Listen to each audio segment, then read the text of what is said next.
In this lecture, we're going to review the etiologies of cirrhosis. My advanced organizer and the way I remember these things may not be the most politically correct. I'm probably going to offend some of you, but they work. So if you want to get the test question right come test day, follow along. Begins when you know the phrase, shit happens. Well, I think VWs are pretty shitty cars. So through the transitive property, VW happens. Now, it may not be true of the company, but it makes the mnemonic work. VW happens is my approach to cirrhosis.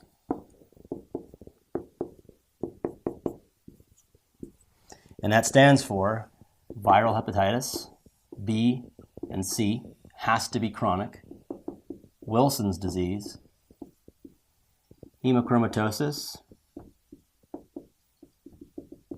alpha-1 antitrypsin deficiency, primary sclerosing cholangitis, primary biliary cirrhosis, alcohol or ethanol, and NASH, non-alcoholic steatohepatitis, also called non-alcoholic fatty liver disease.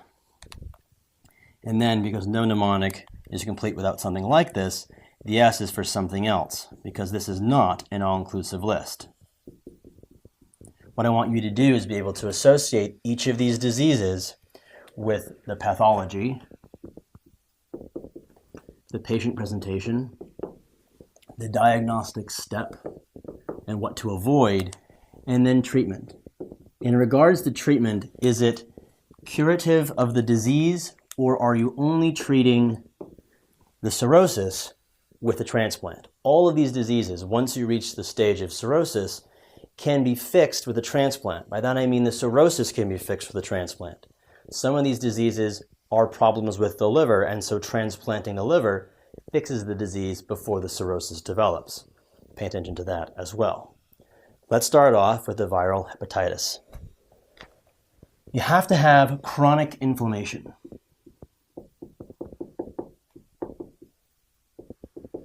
Which means you have to have had it for a long time.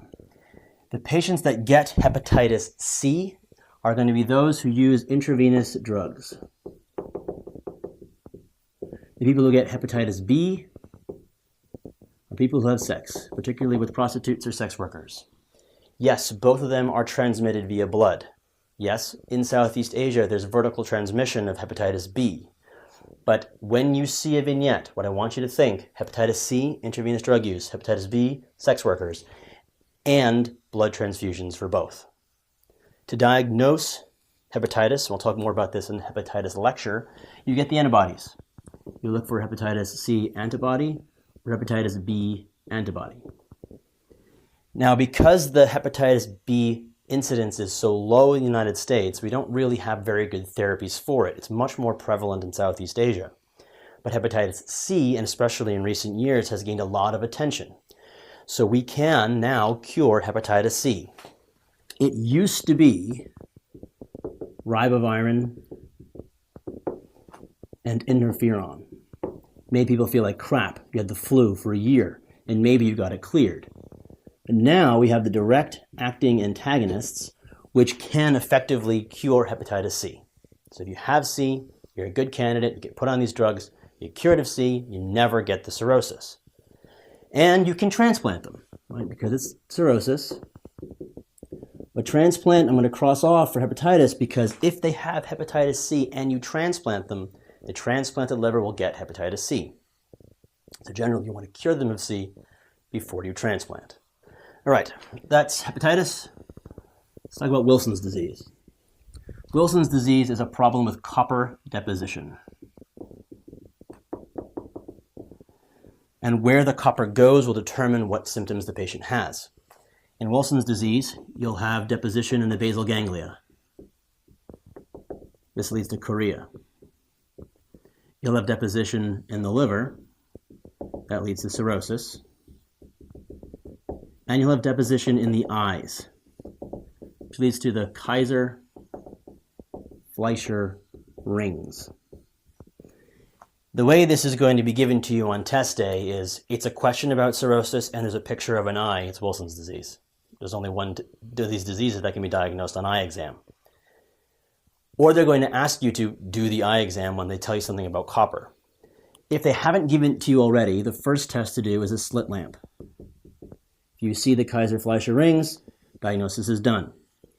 But because they know you know this is a disorder of copper, they're going to throw that out there at you. Why don't you just check a serum copper? That is wrong. Never pick serum copper. Instead, what you can do is check ceruplasmin or a urinary copper. But the best test is going to be a biopsy, which shows you an increased copper. This is a disorder of the liver. So if you transplant it, you reverse the disease. But sometimes all you want to do is get rid of the copper. And you can get rid of copper with penicillamine. So while they're waiting for a transplant, treat the copper overload. Hemochromatosis, much like Wilson's disease, is a disorder of a mineral, and that is iron. Normally, there's a switch in your gut that says no more iron needs to come in. Your body cannot eliminate iron except through bleeding. And normally, the gut prevents iron from coming in from the gut. In this disorder, it's genetic. There's no off switch. So as much iron as you eat comes in through the gut. Because there's no way to get iron out of your body, if you take in too much, you get overloaded. And so this has a problem with iron overload and deposition. You're looking for the patient with bronze diabetes. That is, they have hyperpigmented skin, iron in their skin, they have diabetes, iron in their pancreas, and they have cirrhosis. Also look out for diastolic CHF. Bronze diabetes. How can you tell the difference between the person who's got a tan and happens to have diabetes and bronze diabetes? The answer is the person with the tan is sitting in front of you in clinic. The person with bronze diabetes is on the test. This is not a very common disorder. But if you see bronze diabetes, they know you know it's a disorder of iron, so they're going to put iron out there, just like they did copper. It's wrong. The first test you should get is a ferritin. And a ferritin greater than 1,000 in the absence of inflammation or hepatic necrosis is largely suggestive of hemochromatosis. Now, they will not make you choose between the two of them, but just in case they do, the transferrin saturation greater than 50% is better. But often the ferritin is what they're going to give you to tell you, hey, this is hemochromatosis. The best test is a biopsy. And it's going to show you an increased iron. And you know that this is a genetic disease, HFV mutation. So they're going to throw that out there too. The problem is that hemochromatosis, iron overload, can be caused by more than just that mutation. So testing the genes for gene mutation is not important. What's important instead is diagnosing this person as having hemochromatosis. And you can do a couple of things. Like penicillamine, there's a chelator. You can undo the iron from me. D-furoxamine, undo the iron from me. It's a medication, but the best thing to do, the mainstay of therapy, is bloodletting. You do phlebotomy. Remember, these patients have plenty of iron. They're not bleeding. The only way to get iron out of your body is to bleed. If you have too much iron, you just bleed it out. Your bone marrow will use the iron to make more red blood cells. That's actually the mainstay of therapy. Do phlebotomy to reduce the need for transplant, and you can use defuroxamine as a medication. If they develop cirrhosis, you can transplant.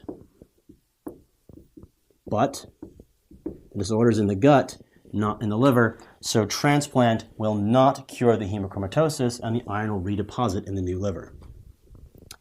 Alpha-1 antitrypsin deficiency goes something like this. In your lung, there is elastase, which breaks stuff down, and alpha-1 antitrypsin, which says, no, don't do that.